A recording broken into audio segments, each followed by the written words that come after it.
Filsafat adalah ilmu yang mengkaji hakikat segala sesuatu. Hakikat segala sesuatu berarti kebenaran terdalam, kebenaran fundamental, atau kebenaran hakiki. Dalam kajian epistemologi, Pancasila sebagai sistem filsafat dimaksudkan sebagai upaya untuk mencari hakikat Pancasila sebagai suatu sistem pengetahuan. Dinamika Pancasila sebagai sistem filsafat. Pancasila sebagai sistem filsafat mengalami dinamika sebagai berikut. Yang pertama, pada era pemerintahan Soekarno, Pancasila sebagai sistem filsafat dikenal dengan istilah filosofis Grundgesetz.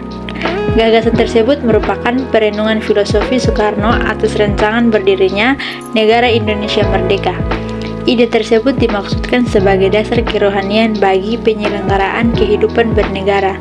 Ide tersebut ternyata mendapat sambutan yang positif dari berbagai kalangan, terutama dalam sidang BPUPKI pertama persisnya pada tanggal 1 Juni 1945. Yang kedua, pada era pemerintahan Soeharto. Pada era Soeharto, kedudukan Pancasila sebagai sistem filsafat berkembang ke arah yang lebih praktis. Artinya, filsafat Pancasila tidak hanya bertujuan mencari kebenaran dan kebijaksanaan, tetapi juga digunakan sebagai pedoman hidup sehari-hari. Atas dasar inilah, Soeharto mengembangkan sistem filsafat Pancasila menjadi penerapan 4P.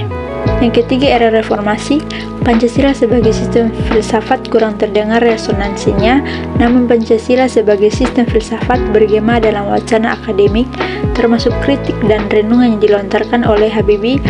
Dalam pidato 1 Juni 2011, Habibie menyatakan bahwa Pancasila seolah-olah tenggelam dalam pusaran sejarah masa lalu yang tidak lagi relevan untuk disertakan dalam dialektika reformasi.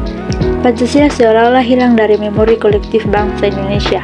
Pancasila semakin jarang diucapkan, dikutip dan dibahas baik dalam konteks kehidupan ketatanegaraan, kebangsaan maupun kemasyarakatan.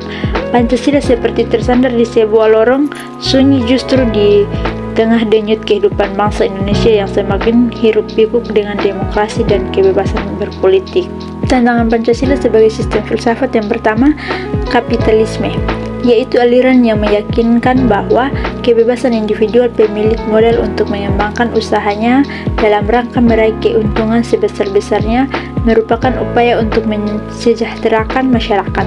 Salah satu bentuk tantangan kapitalisme terhadap Pancasila sebagai sistem filsafat ialah meletakkan kebebasan individual secara berlebihan sehingga dapat menimbulkan berbagai dampak negatif seperti monopoli, gaya hidup dan konsumerisme dan lain-lain. Komunisme. Komunisme adalah sebuah paham yang muncul sebagai reaksi atas perkembangan kapitalisme sebagai produk masyarakat liberal. Komunisme merupakan aliran yang meyakini bahwa kepemilikan modal dikuasai oleh negara untuk kemakmuran rakyat secara merata.